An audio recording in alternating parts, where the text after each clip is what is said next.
പ്രയാണമേ യേശുവിൻ സ്നേഹമേ ആയത് ധ്യാനമേ ജീവിത ഭാഗ്യമേ ആയത് ധ്യാനമേ ജീവിത ഭാഗ്യമേ യേശുവിൻ സ്നേഹത്താൽ എന്നുള്ള പൊങ്ങുന്നേ യേശുവിൻ സ്നേഹത്താൽ എന്നുള്ള പൊങ്ങുന്നേ തൻ സ്നേഹമാധുര്യം ചിന്താതീതമത്രേ തൻ സ്നേഹമാധുര്യം ചിന്താതീതമത്രേ തൻ സ്നേഹമാധുര്യം ചിന്താതീതമത്രേ തൻ സ്നേഹമാധുര്യം ചിന്താതീതം.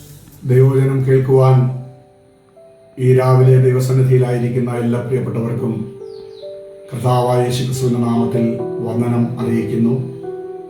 കഴിഞ്ഞ ദിവസം നമുക്ക് ധ്യാനിപ്പാൻ ഇടയായി തീർന്നത് ദൈവസന്നിധിയിൽ ശലോമോന്റെ പ്രാർത്ഥനയെ കുറിച്ചാണ്.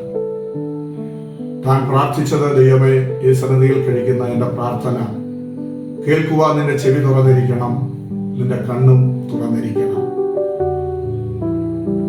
ആ പ്രാർത്ഥനയിൽ ശലോമോൻ ദൈവത്തോട് അപേക്ഷിക്കുന്ന പ്രധാനപ്പെട്ട ഒരു ചിന്ത നമ്മുടെ വിശകലനത്തിന്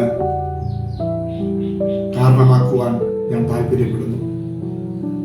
വൃത്താന്തങ്ങളുടെ 2-ാം പുസ്തകം 6-ാം അധ്യായത്തിന്റെ 41-ാം വാക്യത്തിന്റെ അവസാന ഭാഗത്ത് വായിക്കുന്നത്, നിന്റെ ഭക്തന്മാർ നന്മയിൽ സന്തോഷിക്കുകയും ചെയ്യുമാറാകട്ടെ.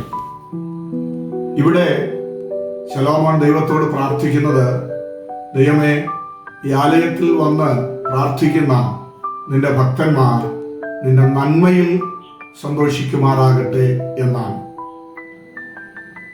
ഇവിടെ നമ്മൾ മനസ്സിലാക്കേണ്ടത് ദൈവഭക്തന്മാർ സന്തോഷിക്കേണ്ട ചില വിഷയങ്ങളെ കുറിച്ചാണ്. ഞാൻ തുടർന്നുള്ള ചില ദിവസങ്ങൾ ആ വിഷയം നിങ്ങളുമായി പങ്കുവയ്ക്കുവാനായിട്ടാണ് കർത്താവ് ശരണപ്പെടുന്നത്. ഒന്നാമത്തെ വിഷയം, നാം സന്തോഷിക്കേണ്ടത് ദൈവത്തിന്റെ നന്മയിലാണ്. ശലോമോൻ അക്ഷരാർത്ഥത്തിൽ പ്രാർത്ഥിക്കുന്നത് ഭൗതിക നന്മയെക്കുറിച്ച് ആണെങ്കിലും പുതിയ നിയമത്തിലേക്ക് നമ്മൾ വരുമ്പോൾ അത് കേവലം ഭൗതിക നന്മ അല്ല. കാരണം ലൂക്കോസിന്റെ സുവിശേഷം 9-ാം അധ്യായം അതിന്റെ 10 മുതലുള്ള വാക്യങ്ങൾ നമ്മൾ വായിക്കുമ്പോൾ നമ്മുടെ കർത്താവ് പ്രാർത്ഥനയോടുള്ള ബന്ധത്തിൽ ചില കാര്യങ്ങൾ ഓർമ്മപ്പെടുത്തിയിട്ട് അവിടെ പറയുന്നത്, തന്നോട് യാചിക്കുന്നവർക്ക് അവൻ നന്മ എത്രയധികം കൊടുക്കും എന്നാണ്. അതേ വിഷയം തന്നെ മത്തായി സുവിശേഷം 7-ാം അധ്യായത്തിൽ നാം വായിക്കുമ്പോൾ 12-ാമത്തെ വാക്യത്തിൽ നമുക്ക് കാണുവാൻ കഴിയുന്നത്, ആ നന്മ എന്നുള്ളത് പരിശുദ്ധാത്മാവാണ് എന്ന് അവിടെ കൃത്യമായി നമുക്ക് കാണുവാനായിട്ട് കഴിയും. അങ്ങനെയെങ്കിൽ നിന്റെ ഭക്തന്മാർ നന്മയിൽ സന്തോഷിക്കട്ടെ എന്ന ആ തിരുവെഴുത്ത് പുതിയ നിയമ വെളിച്ചത്തിൽ നാം സന്തോഷിക്കേണ്ടത് നമുക്ക് നൽകിത്തന്ന പരിശുദ്ധാത്മാവിലാണ് എന്ന യാഥാർത്ഥ്യം വളരെ കൃത്യമായി അവിടെ നമുക്ക് കാണുവാനായിട്ട് കഴിയും. എന്നെ കേൾക്കുന്ന പ്രിയപ്പെട്ടവരെ, ഞാൻ ഇന്ന് നിങ്ങളോട് ഓർമ്മപ്പെടുത്തട്ടെ, ലോകത്തിൽ നമുക്ക് ലഭിക്കുന്ന ഭൗതിക നന്മകൾ താൽക്കാലികമാണ്, അതിവിടെ കൊണ്ട് കഴിയുന്നതാണ്. എന്നാൽ പരിശുദ്ധാത്മാവ് നമ്മുടെ അകത്ത് കർത്താവ് തന്നിരിക്കുന്നത്, ആ പരിശുദ്ധാത്മാവ് നമ്മെ എന്നും കർത്താവിന്റെ വരവിന് വേണ്ടി ഒരുക്കുന്നതാണ്.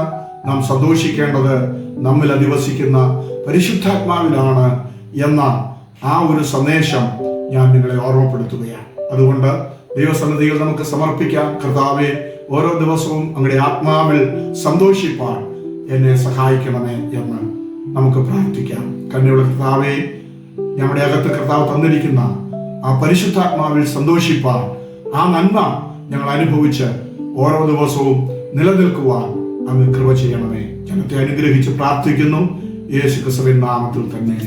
ആമേൻ. ആമേൻ. God bless you.